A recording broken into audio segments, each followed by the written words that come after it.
What's up? Welcome in during a very newsy week. It's like just dodging something every 5 seconds, not just Bears related, coaching news, London news. It's been a crazy week. Adam Hogan, Adam Jahns with you here on Hoge Jahns.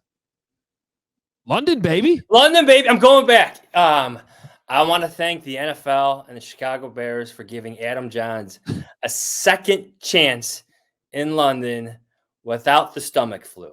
The redemption tour. The redemption tour. It's on, baby. It's on. I am so excited.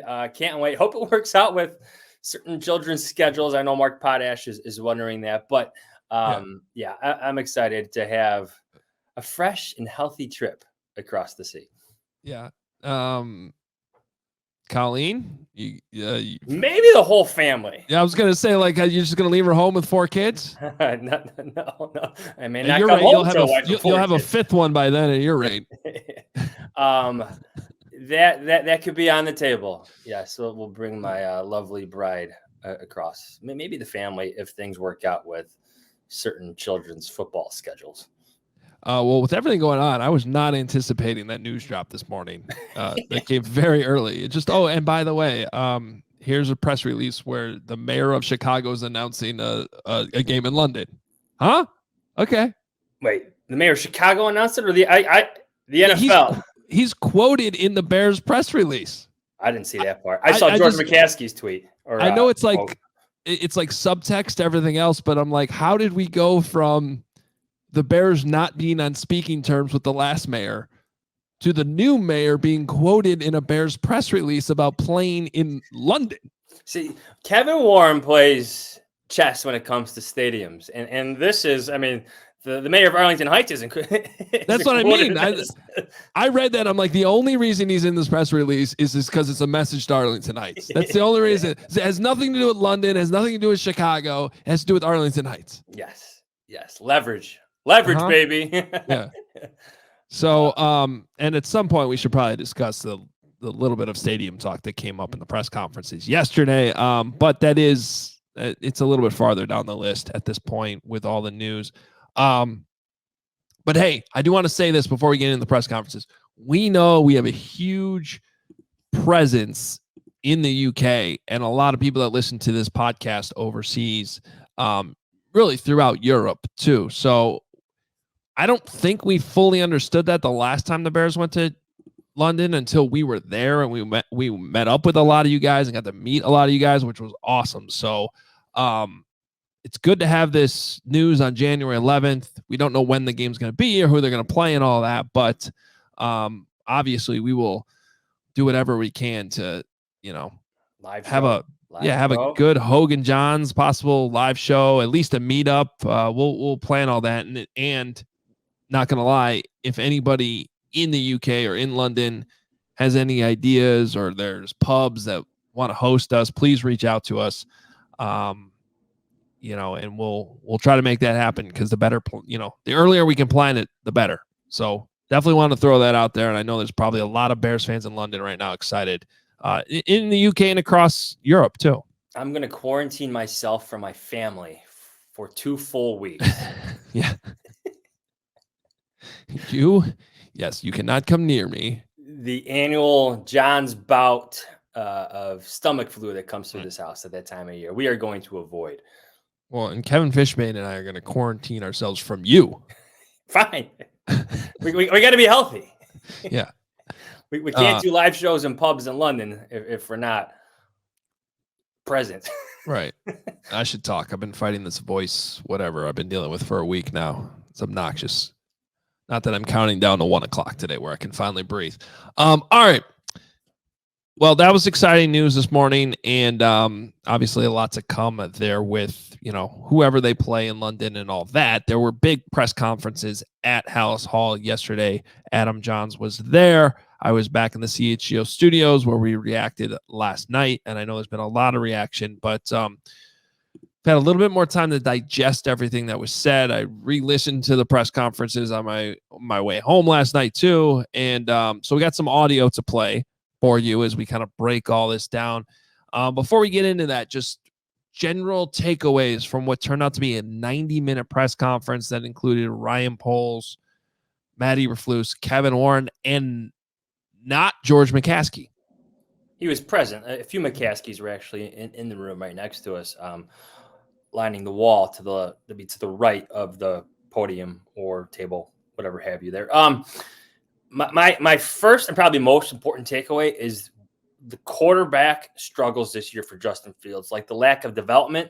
Like that was the driving factor, I think, in a lot of the moves, or at least the decision-making that went on, right? Firing Luke Getsy. And then what comes next? It's finding his replacement, but also having the first pick in draft in the NFL draft. Like that is everything right now. Quarterback failures drive change. I get that there is still hope and promise for Justin Fields. I think the Bears did their best to articulate some of that hope and promise that they still see in Justin Fields. But at the same time, you heard Ryan Poles himself. This is such a unique situation, having the first pick, having such great quarterbacks to consider. It's going to be a fun offseason, Adam. Yeah, I got the sense that my gut is telling me they're probably leaning one way or the other. But I do believe Ryan Poles and some of his messaging where he's, he clearly put it out there to the league, sway me one way or the other. So I think they're open to all options. I think that makes the offensive coordinator hire a little tricky. And we're going to get into all that. We're going to get into what they said exactly on that topic. But obviously, if you're taking this job, some of your biggest questions include, what is Matt Eberflus's job security at this point? Going forward, in terms of longevity, and who the hell am I coaching at quarterback? And getting somebody to dive in on that without maybe knowing that answer fully at this point could be a little bit of a challenge. But I also think there's some truth, Johns, to Matt Eberflus saying that their phones are blowing up because not too many teams are in the position the Bears are in right now with the number one pick, with a ton of cap space, with a young roster that's up and coming. So I can honestly see that I could see that a lot of different ways. So I have a column coming out, I think probably Friday morning on The Athletic, where I try to analyze some of the appealing traits for the Chicago Bears. And number one, maybe on my list, if I'm an offensive coordinator, I get say in what happens at quarterback almost, right? Like, yes, they're going to, take me to the dry erase board and talk X's and O's. Yes, they want to know what I would do for this quarterback, that quarterback. How about this quarterback? They want to know my strategy and how I'm going to adapt if that strategy has to change because of injury. But at the same time, I get a say in what happens at quarterback. Like I get a say what happens with the first pick. That would be so appealing if I'm Shane Waldron, if I'm Clinton Kubiak, if I'm Cliff Kingsbury. I'm just saying, like, that would be so appealing if I'm a young offensive mind and I want to connect myself with a young, promising quarterback, even if that is Justin Fields. Yeah. Well, let's get into, I think the first question that has to be addressed off the top is something we sort of knew what was coming even during the 48 hours of silence or whatever, but it still needs to be explained. And that question was, why did they decide to keep the head coach first and foremost? So we'll start there and what Kevin Warren had to say about why they kept Matt Eberflus. Kevin, when we talked to you on Friday, you said that when we were talking about the coaching staff, that you were going to take a big picture, methodical look. Ultimately, how come that came down to not looking outside of the building at any other options? I know Ryan said that there was no call placed to Jim Harbaugh or anyone else. Ultimately, how did you arrive at that decision? I mean, I think the way you arrive at the decision is that you start at home first. I mean, one thing about Matt, we know him. We've worked with him. We understand everyone in this society, everyone in business, everyone in the NFL, coach, player, we all have blind spots. And there's areas that we can improve. But I have confidence in him. I have confidence in Ryan and their working relationship. And so what you have to do is to make sure, as I said, can you create an environment? Can we help each other to be able to pull together to create a bond?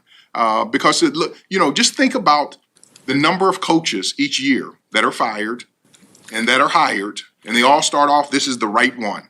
This is going to work. And then 2 years later, it does it again. And if you look at the organizations in the playoffs right now, look at them right now, it took time to make sure that they really build that. Even in down times, they were building, because sometime in the tear down is really you're building up. And so I'm focused on making sure, and it's not that we become where we relax, that we're focused on. We want to be diligent. We're type A individuals. We want to win. We're impatiently patient, but we also understand the importance to build the champion. It does take some time. I'm not saying a lot of time, but I strongly believe that this third year going into this third year is going to be a critical time for us to take a major jump. I think there's a lot of truth to what he was saying there. And I don't think that this was an easy situation for the Bears to be in, because I do believe that there is some value to continuity, and there was progress this year, Johns, and you got to look at all that. And I think a lot of the arguments for firing Flus have to do with the fear of the past. And I've said it here, and I said it on CHGO 100 times. I mean, if they end up in a situation where they're firing Matt Eberflus this time next year after drafting a rookie quarterback, and it's all then that's which just speaks to the idea that they better be right about this. Like I understand why they're keeping them, but they better be right, because otherwise it's just repeating the same exact mistakes. But that fear of the past doesn't necessarily always apply to the present, if that makes sense. And so I understand where Kevin Warren's coming from in this idea that, hey, they did make progress from year 1 to year 2. And there is something to be said about the most successful teams in the league having some level of continuity and building things up over the course of 2 or 3 years. I want to go back to something that we have talked about like at length. Over 2 years, Matt Eberflus's teams have produced 10 wins. But when you just look at that, like, oh yeah, fire him, 10 wins. That's awful. But like it ignores so much context of what that first year really was. Ryan Poles and Matt Eberflus were in lockstep on what that year was going to be. They traded their best player. Yeah. They purposely got worse. It was never going to be easy. Never going to be easy that year. And yes, some things probably were uglier than they wanted in their first season together, but that was a teardown. That was trading Khalil Mack. That was trading Robert Quinn. That was trading Roquan Smith. And then you start building back up the next year and you see the wins double. They're in games. Maybe should have won games against the Lions and Browns, 2 playoff teams. And I get that they look bad losing in that fashion, but there was progress made. And it's also like Ryan Poles repeatedly mentioning the rough seas. And I get that it's an analogy to try to make a point, but the Bears, at one point, I felt they were about to drown. I really did. Yeah. 0-4 to start the season. So much turmoil. Alan Williams is out. I thought they were done. The quarterback's calling out the coaching. Like, this is it. They were non-competitive. There was a lot of reason at that time to believe that this was headed down to Mark Trestman 2.0 territory. 100%. Blown out by Ryan Poles' former team. Matt Nagy standing on that sideline. Like, it was bad. I thought they were done, but then they got better. 2 wins. Defense starts turning it around. There were signs of that defensive turnaround even before Montez Sweat arrived. And then he comes in and things really take off. So I think all of that, going through those rough seas and getting out of it and staying afloat, again, to use Ryan Poles' own phrasing, like that mattered to Kevin Warren immensely. Now, they're sort of trying to thread this needle, though, of this idea of continuity, despite the fact that there's now 7 assistant coaches from Matt Eberflus's initial staff. that need to be replaced. I know we both have some thoughts on this, but before we get to that, let's hear from Matt Eberflus on why he decided to fire Luke Getsy. Matt, what went into your decision to move on from Luke Getsy? You mentioned development, but can you expand on that? Yeah, just the growth and development of the offense. To me, needed to be better than what it was. And to me, you look at the passing game. Certainly, that's one aspect of it, and that's where it is. And we decided to move on from that. And again, that was my decision. Obviously, conferring with Ryan and George and Kevin, and we made that decision this morning. Matt, you've now had 7 coaches this season either dismissed or depart the building. How do you account for those missteps? Yeah, that's a great question, and I understand the question. I think when you're running an organization, a team, a football team, and you're the head of that, you got to make tough decisions, and those tough decisions were made, and we feel it's in the best interest for the Bears to do that. You obviously have to find replacements. What mistakes can you avoid making a second time reassembling a staff here? Yeah, just taking all the information, do a great job with discerning, have some wisdom there, conferring with Ryan and the rest of the staff that's here, and make a good decision. Good questioning there from Dan Weeder. Fair questioning too on that, that topic. This is, I saw your tweet last night too, Johns, because there's like this fear of if they, by not firing Flus and having to hire another OC, that they're going to lose this OC in a year if they have any type of success. And I made this point actually on CHGO yesterday. Okay, let's sign up with that. Let's start with that. Like, that'd be great, because here's the reality. One of the reasons why I think we know Ryan Poles is making some headway here, and that you want to trust him, is look at the fact that Ian Cunningham is one of the most coveted GMs right now. Look at the fact that Jeff King is getting an interview. Okay, nobody's calling about these coaches. 7 coaches are out the door from the original staff that Matt Eberflus compiled. And I don't, unless I've missed something, I don't hear anybody calling these requests. Are there requests to interview Borgonzi to be a DC somewhere? Did I miss that? You know what I mean? Like, I just, there needs to be more proof here. And that's why I think this offensive coordinator hire is so important, that they can build an all-star coaching staff. And I say all-star coaching staff because those are the words that Matt Eberflus used yesterday.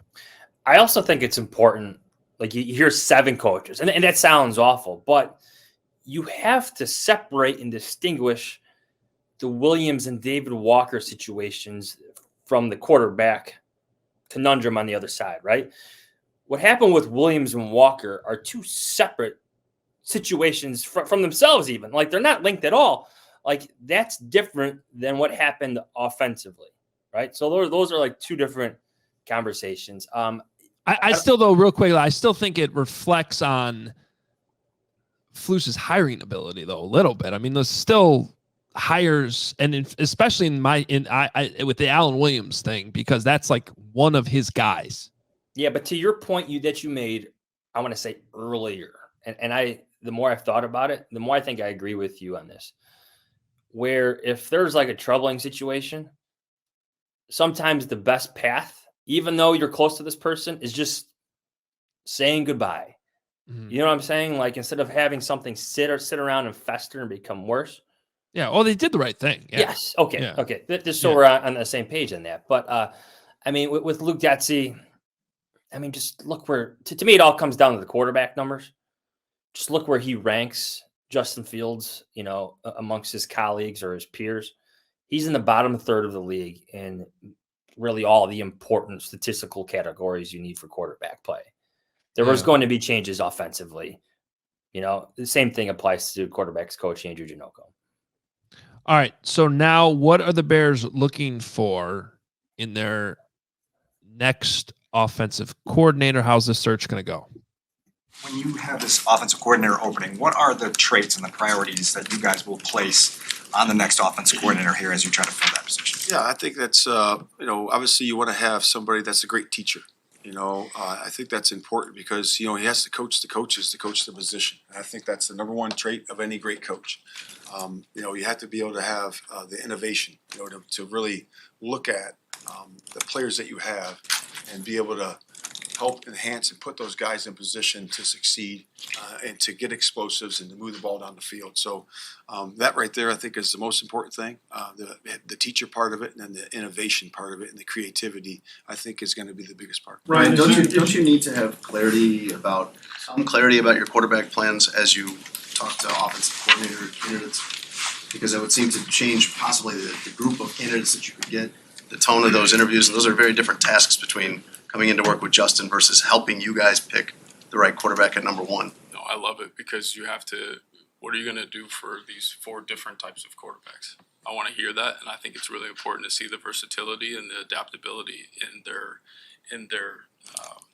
teaching and the way they implement a plan, scheme, adjust.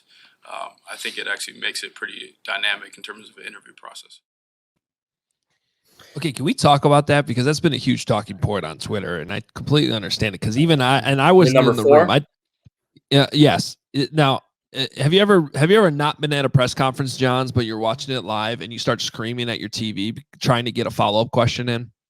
Because that was me, and I was like, "Oh, actually, I'm not there right now." I'm like, "What did you mean by 4 quarterbacks? What does that mean? What does that mean? What does that mean?" And Courtney, to her credit, Courtney Cronin did eventually follow up on that, and Ryan seemed caught off guard, like he didn't understand what he had said. So I don't necessarily know. I kind of feel like he was just throwing out a hypothetical number, like as an example of like, how are you going to handle these 4 different quarterbacks? Or he slipped a little bit, and maybe he's talking about Fields, Caleb Williams, Drake May, and mystery quarterback number 4 that could be in the mix. Also, there was a couple times he subtly alluded to the idea of a veteran quarterback. I don't know if you picked up on that. There was some small, subtle. I don't think they're going down that road. But what did you make of that 4 quarterbacks comment? I don't know that we could take anything from it, but it was interesting. Like when you first hear, like in the moment when he said 4, I'm like, Justin Fields, Caleb Williams, Drake May, Jaden Daniels. Like that's what I thought. Yeah. The more you thought about it, is no, there is some hypothetical there. So maybe it's emerging of both, because even that hypothetical probably means those 4 quarterbacks plus a couple others, right? Like those are the quarterbacks in conversation. It's a number 1 pick, or it's maybe a number 9 pick. Maybe it's trading back later in the first round. Maybe that's the hypothetical they want to entertain. And if you're looking for more information about your offensive coordinator in terms of his ability to adjust, his adaptability, his ability to be innovative, you're going to throw those curveballs at him in conversations, right? You're going to want to, hey, okay, well, say we draft J.J. McCarthy instead of Caleb Williams, later in the first round. What would you do for him instead? Like, you want to hear that from Shane Waldron. You want to hear that from Cliff Kingsbury or Clint Kubiak or Zach Robinson. You want those answers from those offensive coordinators. So, yeah, hypothetical. I do think we have some clarity there to a certain extent. But even if he met 4 different quarterbacks, I still think it applies to all the big names we've been talking about for a bit here. Right. Even if he tipped his hand a little bit, he didn't give away any information. I mean, it's just sort of the same conversation, the same people that we're talking about. I think we all know what they're looking at in terms of scenarios, like keep Justin Fields, use the first pick on a quarterback, maybe use number 9 on a quarterback, trade back. Like there's all sorts of different things, as he alluded to a couple of times, like going through Ryan Poles' head in the moment, just in terms of the quantity of scenarios. Now, speaking of tipping your hand, one of the things I find fascinating, Johns, about these interviews for the OC is you have to have these conversations without also tipping your hand to the coordinators who you don't end up hiring. Does that make sense? Yeah. Like you can't have, I don't just throw out a name. Let's say you interview Clint Kubiak, but you don't hire Clint Kubiak. You can't have Clint Kubiak leave the room knowing you're going to draft Caleb Williams or keep Justin Fields. Yeah. Texting his dad, hey, they like Drake May, who's going to text Yeah. his friend Mike Shanahan, who's going to text his son Kyle Shanahan, and now it's Brett's. And by the way, your best friend Ian Cunningham might end up being the GM of the team with the number 2 pick, which is also another fascinating thing of this whole thing. And he's already got all your files and in scouting information on whatever you've already done on these QBs, which is super interesting. Things get out, like preferences and all that stuff get out. But yeah, it's certainly fascinating. Like if I had a list, like I think Shane Waldron's an intriguing candidate. I really do. I like what he did with Geno Smith, and he's from that Shanahan McVay tree. Kubiak is obviously like born and raised in it, being Gary Kubiak's son, and that goes like that tree goes back to Mike Shanahan and Gary Kubiak. Like that's the tree we're talking about, and they're all linked together. I know you're interested in Cliff Kingsbury, but I think if you make that higher, I think we know where the Bears are going with the first pick. So for those that don't know, Cliff Kingsbury is the quarterback's coach. And I think he's got an advisor role in the passing game too with the USC Trojans. So he was literally coaching Caleb Williams this past season. So if you go down that road, and by the way, I think if you're thinking about drafting Caleb Williams, that hire makes a lot of sense. I mean, it really does. So I don't know if that's going to be a name. Because he's in college right now, that might be an interview you can get away with secretly without it coming out. Maybe.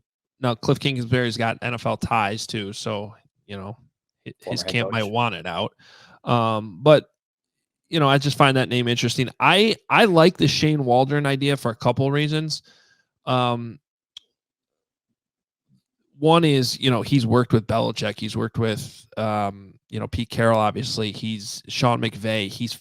That offense really would not be a huge adjustment for Justin Fields if you're going to go down that road. And by the way, the more I watch Caleb Williams, the more I think he would be a good fit in what the Bears have already been running.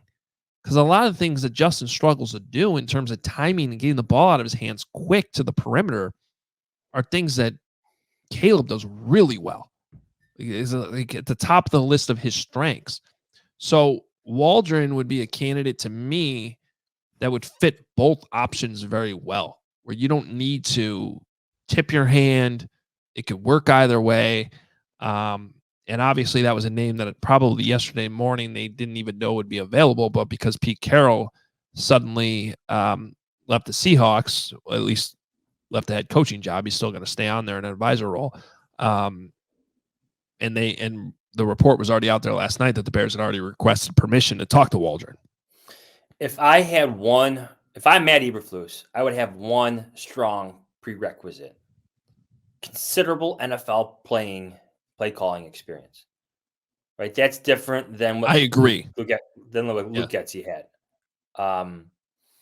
Like that to me, like I need something where I could like debate and like honestly like try to counter as a defensive coordinator, right? Like that seems so important to me. Like Waldron has it. Clint Kubiak has 1 year of it in Minnesota. Like Zach Robinson doesn't have it. So how high is he on your list? Mike LaFleur has a couple years in New York. Not so good, but maybe the quarterback just stunk. Like those are conversations I want to have with prospective candidates. But if I had one prerequisite, I want some considerable play calling experience, maybe more than one season's worth, that I myself, as Matt Eberflus, can digest, diagnose, and attack if I'm trying to find the best offensive coordinator. I completely agree with you. And two last thoughts on that is one is because when I look back at what I thought Luke Getsy's biggest weakness was adjusting within the game. I thought he was really good at coming up with game plans and game plans differing from game to game based on who they were playing. I think you saw that a lot with good, strong first quarters. And then I think too many times in the game, there wasn't much logic sometimes on how you were adjusting or running plays off earlier plays. It just got confusing when you're watching the tape to me. And I think by hiring somebody with considerable play calling experience that has been through that before, you're going to have a much better chance of being in a better position to adjust in game. Second, I thought Ryan Poles made it abundantly clear yesterday that he is going to be much more involved in the hiring of this offensive staff. He basically admitted it was rushed last time because, they're coming in fast. Bullets are flying with you're accepting a new job. You're moving your family. You're trying to hire a new staff on the fly. You're competing against other teams. It all happens very, very quickly. And I thought it was basically an admission that, probably some mistakes were made last time. And so that's good. Now, I think we can get to a little bit more OC talk on the back end because it's all intertwined in what the hell happens with the quarterback. But it's important to hear what these guys have to say about Justin Fields. One of the questions asked to Ryan Poles was, can you potentially keep Fields and also bring in a rookie quarterback? Is there a world where you can draft a quarterback with the number 1 pick and keep Justin? Or are you of the belief that that's an untenable situation and it would have to be one or the other? Yeah, so my brain has gone crazy all year just thinking about just a million different scenarios, and I'm sure that's one of them. I'll just stay very wide open with the different paths that we can go, and as we collect information, if that closes some of those pathways down, then we'll do that and move to the other ones. But I'm going to be wide open about this. Ryan, if you weren't blown away by C.J. Stroud, what is your standard that's going to allow you to find a quarterback who might be better than Justin Fields? I know you don't want to talk about the evaluation, but the evaluation of Stroud that you hit is key because it gives fans an indication of just how good you are at evaluating quarterbacks in an important decision. Absolutely. So there's a lot of it. There's, the player aspect in terms of the human being and the leadership and their maturity, and that's the human part. And then there's the tape. And we'll go through the tape and we'll look at, processing and accuracy and all of those things to make sure they're on point to feel the best. There are situations where you go to and you develop and you may overcome some of the shortcomings that you had in college. There's situations where it's the group around you that elevates you. And the other thing too is I would also, have a little, you got the sample size to be blown away. In the NFL, you got to stack year after year after year. So historically, we'll look at those quarterbacks that have been able to be productive for a long period of time and kind of mirror that and compare that to some of the guys in the draft. I was almost a little confused by that last part. Is he talking about they're going to look at quarterbacks that have had success in the NFL for a long period of time and then kind of look back at what their college, what their traits were coming out of college and how that mirrors to the prospects coming out? Yeah, certain measurements. I don't think they're trying to establish new ways to find it, but you got to explore every avenue because the CJ Stroud conversation, while interesting, the Bears weren't taking a quarterback last year, where now it's squarely on the table.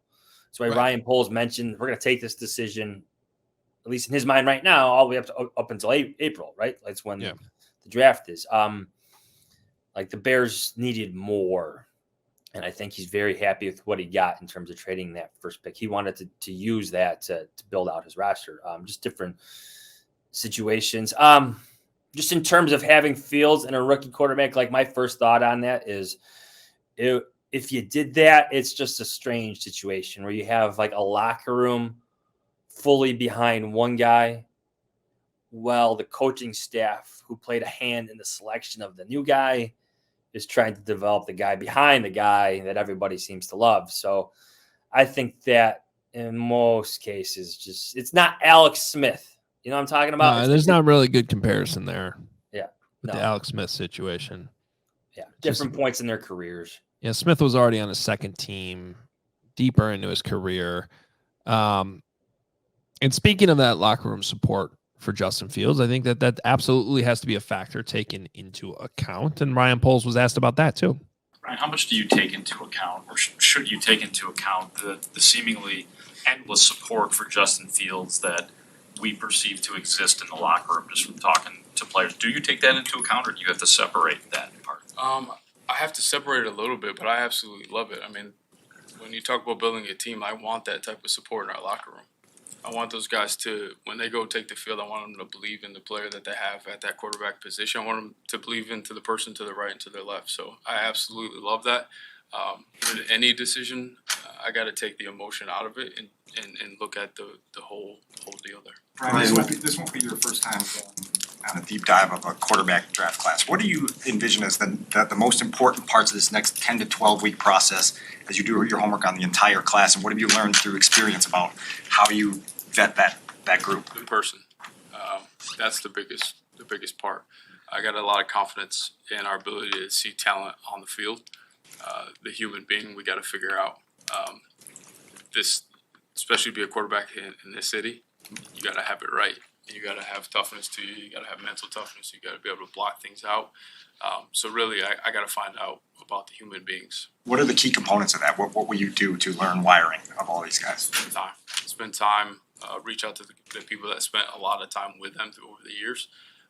And then I always feel like if you can sit down and look someone in the eyes and spend time with them, ask them the right questions, you can learn a lot. Ryan, don't you need to have some clarity about your quarterback plans as you talk to offensive coordinator candidates? Because that would seem to change possibly the group of candidates that you could get, the tone of those interviews, and those are very different tasks between coming into work with Justin versus helping you guys pick the right quarterback at number one. No, I love it because you have to.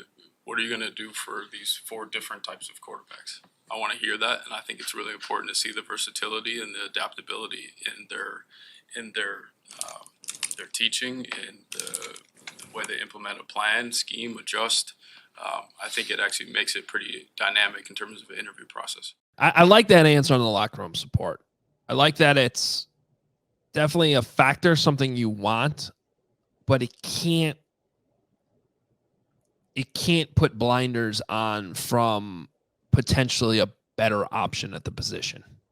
I think that was a really well answered question.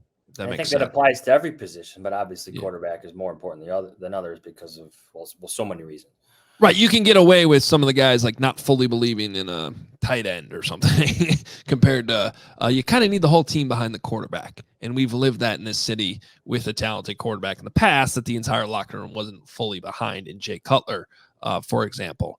So the fact that and I keep saying this, the fact that you have that with Justin Fields absolutely matters.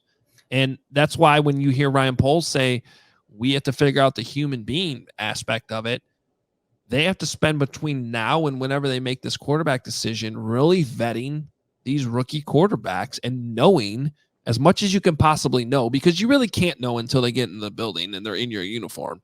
But feel comfortable with these guys that they're going to be able to replace whatever you lose in that aspect with Justin Fields. That's a big part of this.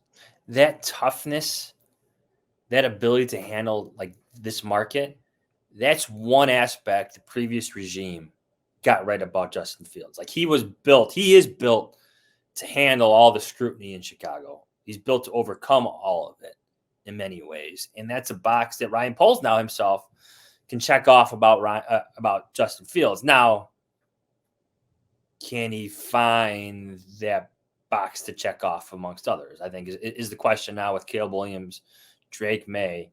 Can they handle everything that comes with being the quarterback for the Chicago Bears? Because and I know, Adam, it's so different than every other market in the NFL. All right, last clip we have for you is a little bit longer, but it's really a bunch of important stuff on what Ryan Poles had to say about the quarterback position, Justin Fields, and potentially the number 1 pick. What's different this year now that you've had an extra year to evaluate Justin, and the quarterback prospect class might be a little bit different this year? Yeah, I'll actually go back to last year, and I got to stay open-minded about it, but I really, not to use the same quote, but want to say I need to be blown away. It's the same setup because, seeing the things that Justin did this year, his ability to make plays, Coach talked about some of those improvements, keeping his eyes down the field, taking less sacks, see a lot of growth there where he can continue to get better. So I'll have the same mindset. Someone needs to really show that they, can. And it's not just the film. Like, I need the person. Like, there's a whole process here that we have to figure out. But what we're going to do is do what's best for the organization I'm sure there's going to be, similar situations in terms of the trade back, and I got to weigh all of those things to see what's going to help our team take the next step. Do you think it's better to have the number one pick this year than last year in terms of value? Do you think that is going to be worth more if you were to trade it, that you would get more in return for it than you did last year? It's hard to tell right now. You've all been a part of the draft coverage. Things change quick. Some of the mocks that you see now are probably not right? So that changes the whole dynamic. So it's tough to answer that question. But I think the first pick's always going to be in demand. How much, I don't know. When you look at a quarterback development plan, what gives you your confidence in Matt to oversee a plan and a staff that no matter who's playing quarterback, there will be a developmental plan that takes them to their maximum level? Yeah, just like I talked about, it starts with the leadership piece. It starts with his knowledge of the game, and then the ability to, hire coaches to make sure we have a really good process and we bring in the right types of people that can put those plans together to help our guys take that next step. And if it's a young quarterback, then that's what it is. If it's to continue to elevate Justin, that's going to be a big part too. So, quick appreciation of Ryan Poles' comment here, just as members of the media. Sometimes we forget we've had previous general managers and coaches here that probably their answers to all these quarterback questions would have just been like, we're not going to talk about that right now. And I think it's cool for the fan base that they get to sort of hear Ryan Poles lay everything out. Like, we got to get to know, we got to look at this. We got to look at this. They're not shying away from the fact that Justin Fields might not be here. But yes, they also like the progress Justin Fields made this year. Like in the past, we could have heard, and other teams still could have been like, yeah, we understand you guys all have questions about the quarterback, but it's not in our best interest right now to talk about it. And like guarding things that don't really need to be guarded. You can have a transparent conversation about it without giving anything away, which is exactly what I think Ryan Poles and Matt Eberflus did yesterday. He seems to be very confident in, when he comes off, is just very confident in his vision always has. And then they're in their own skills to evaluate and draft, and I think his track record is starting to add up with more hits than misses. I mean, yes, when you have 9 picks, to hit on 5 of them is 50-50 in a sense, but like his hits are adding up in a sense. So he has reasons to believe in what he's doing. Especially in the early rounds. Yeah, absolutely. With the second round picks and in the secondary. It's just fascinating. Like to go back to the first pick conversation, he's not losing any leverage in saying like the first pick is always going to be in demand. Like right. There's always going to be teams vying for that quarterback, vying for that spot to pick their quarterback. And just look, like there's so much more information that needs to be gathered just in terms of like who's running these teams, who's coaching these teams that could be calling the Bears, because no one is calling the Bears right now, from the Commanders, from the Patriots, from the Falcons. They all need head coaches, from the Chargers, even if you want to go down that road. But like so many things have to sort itself out, this week, next week, over the next 3-4 weeks in the NFL for real conversations to even be had about that first pick. Did you come away with any gut conclusion from after hearing what they had to say yesterday in terms of maybe what way they're leaning? I think they're leaning towards drafting a quarterback. Like one of the final questions to Poles was actually me. I kind of went to Kevin, hey, did we ask about the 5th-year option yet? Like specifically about the 5th-year option. He's like, no. I'm like, well, so I asked about it. And basically the answer was, well, we got time. If the Bears were that confident in the future with Justin Fields and having a future with Justin Fields, that 5th-year option is usually picked up within this week or next, right? They come rather quickly because then you start negotiations and you try to find long-term answers. The Bears, they're not there yet, nor should they be. The numbers, the hard data, no matter how high you are in the promise potential of Justin Fields, tell you not to do it. They tell you he's a bottom third of the league quarterback. That's just the hard truth. Could he be better with better help? Yes, absolutely. But the same applies to a lot of quarterbacks. So that is my speaking of takeaways, as we go back to the top of the show, like this year is different with the quarterback, where last year you knew, even with the first pick, that Ryan Poles, like the signs were there that he was going to trade it. This year, those signs aren't here. Even if he does trade it, the signs seem to be there that the Bears are looking at different quarterback options for 2024. I think that's very important because if you go back to our shows from last year, most of them were these conversations happen on ESPN every single day about getting rid of Justin Fields are crazy. Like, it's just not going to happen.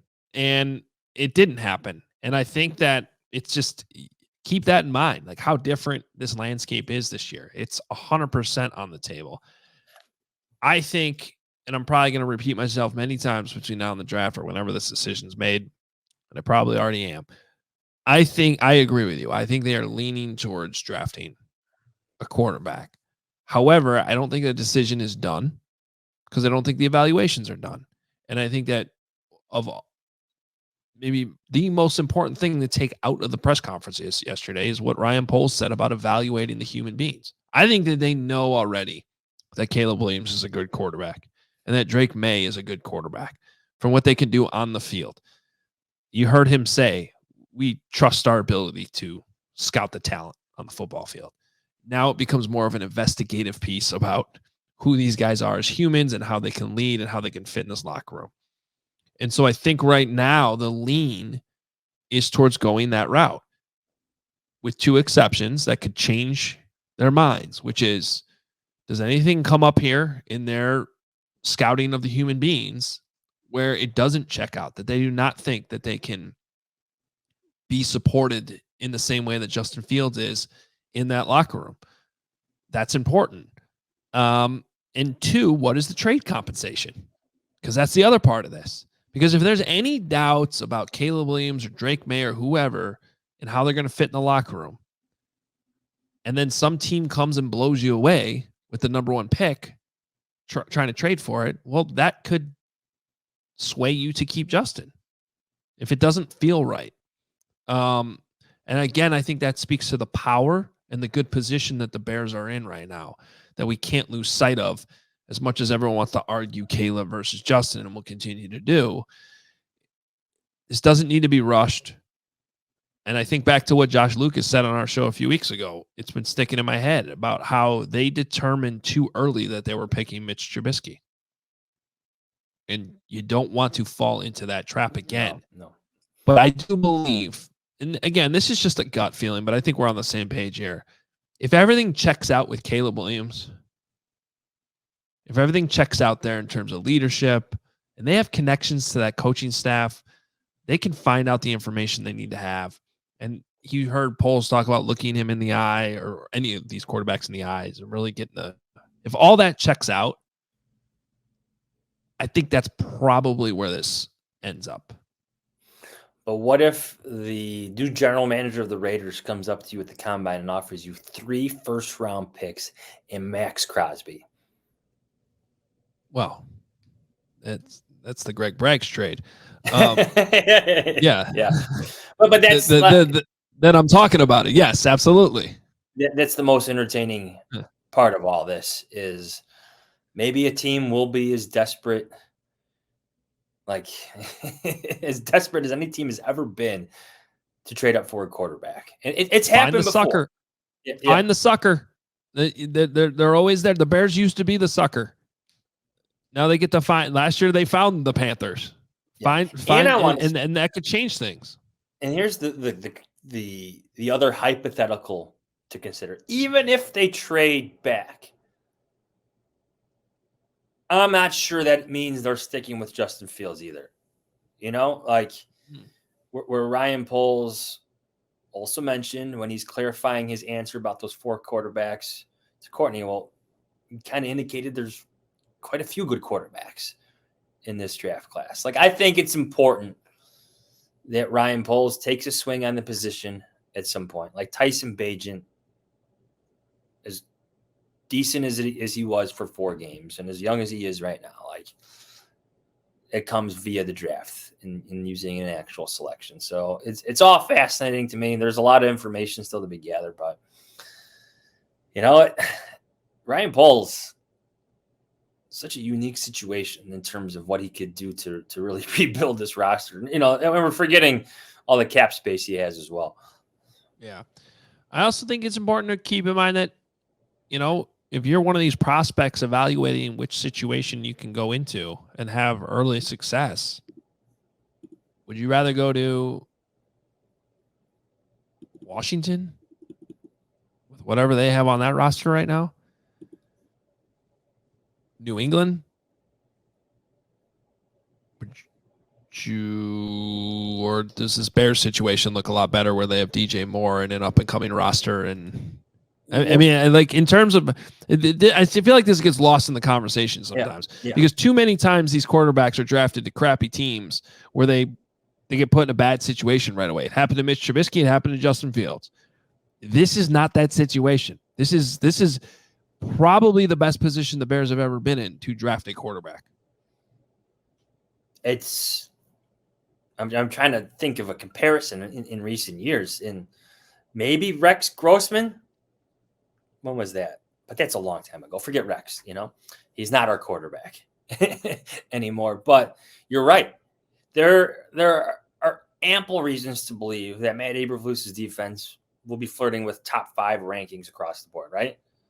Like you could see them adding a defensive end, whether that's a free agency or at some point in the draft. You could see them adding to that defensive line to bolster that pass rush, which needs to be addressed.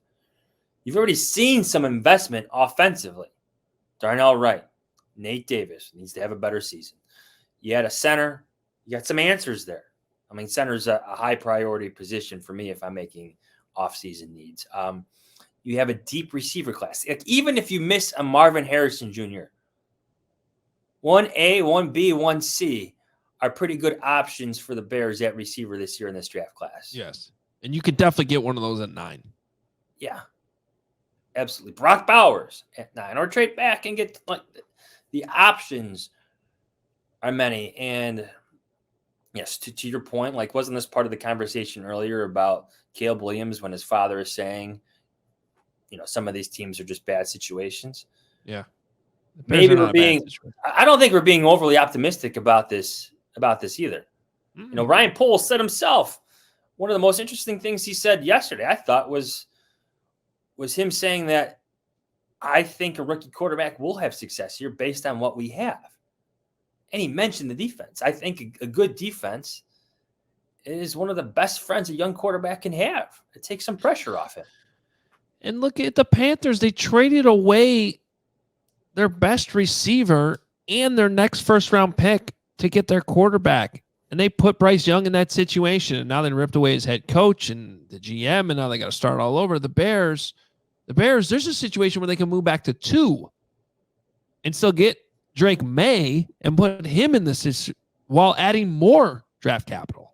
Yeah, this is where the Bears get you with their argument of stability. You look at some of the other QB-needy teams. Washington, new head coach, new GM, right? New England, new everything. Bill Belichick is out. Who else we got here? Tennessee Titans. Mike Vrabel is out. I know they got Will Levis, but Atlanta. The Raiders, Atlanta, all these teams. Yes.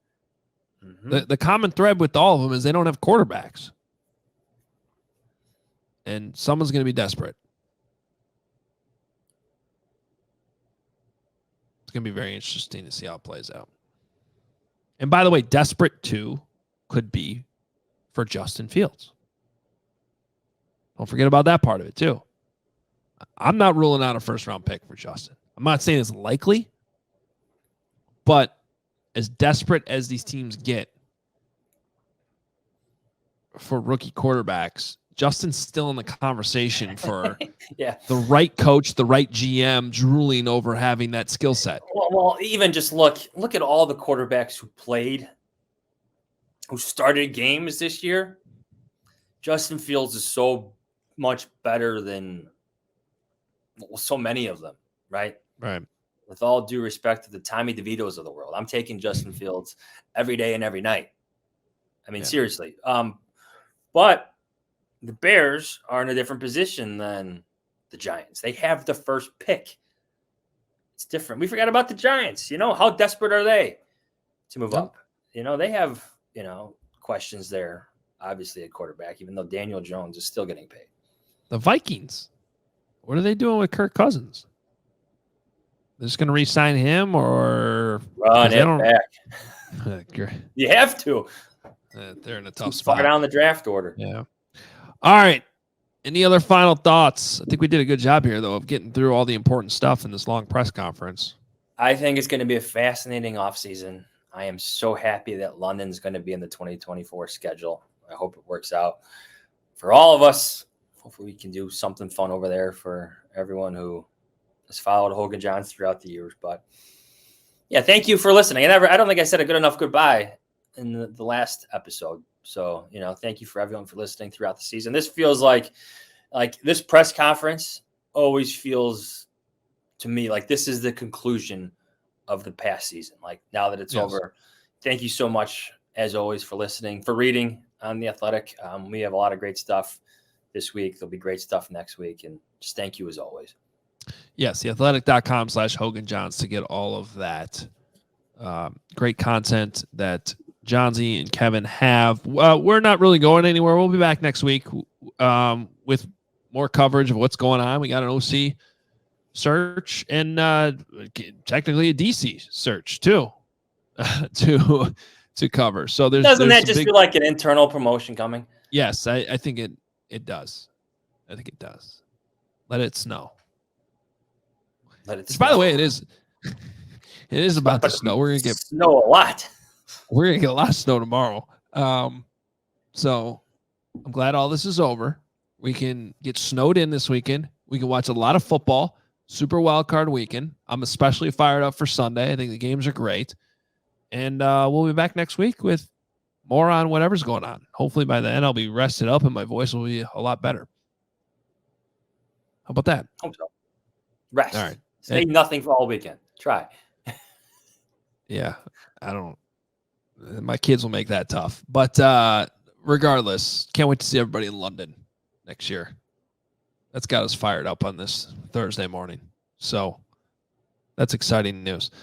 We'll talk to you next week. See ya.